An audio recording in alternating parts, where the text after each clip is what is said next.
L'enquête sur le budget ouvert dispose de trois piliers. D'abord, l'indice sur le budget ouvert qu'on appelle aussi transparence, la participation du public et le contrôle budgétaire. Donc, ce qui fait que sur les trois indicateurs, nous avons 14 sur 100 pour le premier indicateur, 0 sur 100 pour le deuxième, et puis nous avons eu 26 sur 100 pour le troisième indicateur. Mais les trois indicateurs tous donnent, si vous voulez, le même enseignement. Le premier pilier porte sur la publication des documents à temps et de manière exhaustive. Le deuxième pilier porte sur la publication du public, la participation du public au niveau du cycle budgétaire, que ce soit au niveau de l'élaboration, au niveau de la mise en œuvre, mais également au niveau de l'exécution et du contrôle. Et puis aussi, le troisième pilier porte sur le contrôle du législatif sur l'exécutif par rapport au budget de l'État. Les résultats, comme vous l'avez constaté, nous avons 14 sur 100 sur le premier pilier. Alors, sur le premier pilier, on a examiné 8 documents principaux, à savoir la lettre de cadrage, qu'on appelle aussi le rapport préalable au budget. Il y en a qui appellent aussi en anglais Pre-Budget Statement.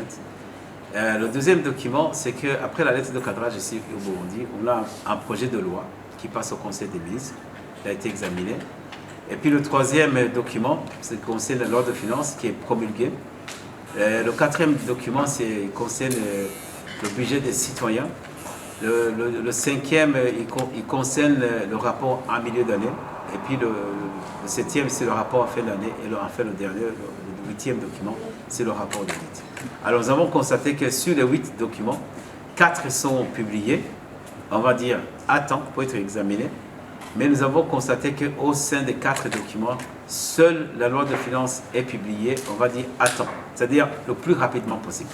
C'est-à-dire par rapport à ce document, nous avons obtenu 80 sur 100, parce qu'il est d'abord exhaustif, et puis il est publié à temps. Alors, vous savez que la loi de finances est promulguée au plus tard le 30 juin de chaque année. En général, vous allez constater que 2 semaines après, il est publié sur le ministère des Finances. Par contre, si vous regardez le budget des citoyens, il est publié vraiment tardivement, c'est-à-dire vers le mois d'août. C'est pour cela que nous avons eu très peu de points. On n'a même pas 50%. Si vous regardez aussi le rapport d'audit et le rapport de la Cour des comptes, on n'a pas eu 50%, mais quand même on a eu tout autour de 40%. Donc on peut dire que ce sont des documents qui ont besoin d'être améliorés, mais aussi au niveau de la deuxième recommandation, c'est que nous avons besoin aussi que les documents qui ne sont pas publiés soient publiés et à temps. Alors si vous voulez l'élaboration des documents, ça suit toute une législation. Normalement, la loi organique qui donne, on va dire, les prérogatives au ministère des Finances de les publier, de les rendre publics. Mais cette tendance à ne pas publier, c'est d'abord une culture. Une culture qu'on va retrouver dans la loi. C'est-à-dire qu'en fait, tous les documents qui ne sont pas, on va dire, publiés, c'est-à-dire qu'ils ne sont pas rendus publics. C'est ça l'information.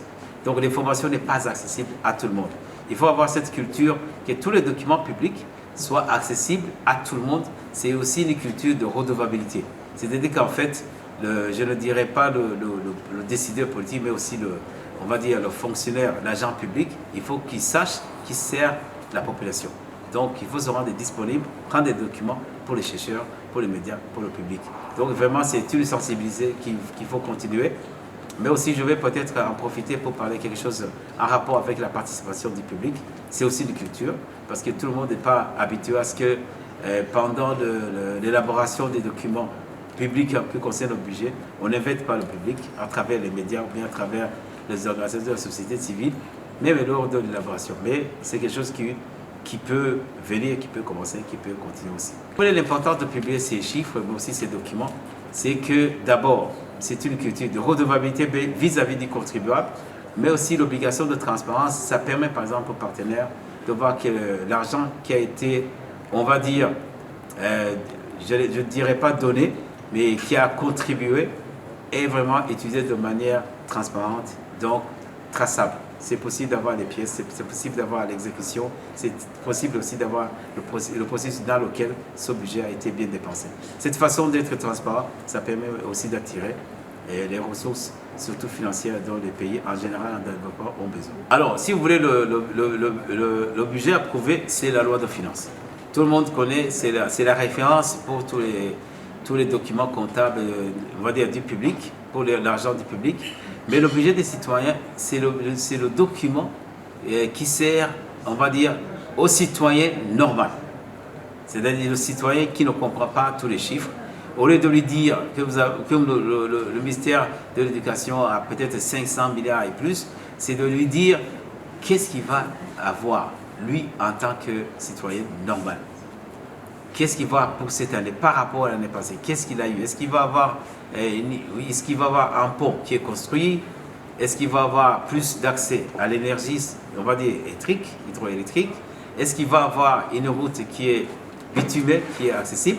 Voilà le plus important. Donc c'est de sortir vraiment on va dire, des thèmes techniques qui ne sont pas compréhensibles pour le commun des mortels. Pour les recommandations, on a d'abord insisté sur le prochain document, parce qu'actuellement, le document du projet de loi il est passé par le Conseil des ministres, il sera acheminé au Parlement. Mais pour le prochain, le budget des citoyens, il faut que tout le monde participe. Bon, on sait que même dans les services déconcentrés, les gens ne sont pas au courant du budget. Qu'est-ce qui a changé? Pour l'autorité communale, qu'est-ce qui va être nouveau par rapport à lui? Donc, on va insister beaucoup plus pour que les fonctionnaires puissent disséminer ce budget des finances dans les termes où les gens peuvent comprendre, dans les termes où ça peut aider les agents du développement local, dans les termes où les organisations locales peuvent comprendre. Donc c'est ça le plus important pour le budget des citoyens. On a aussi recommandé pour que les documents qui ne sont pas publiés puissent l'être. C'est notamment le projet de loi.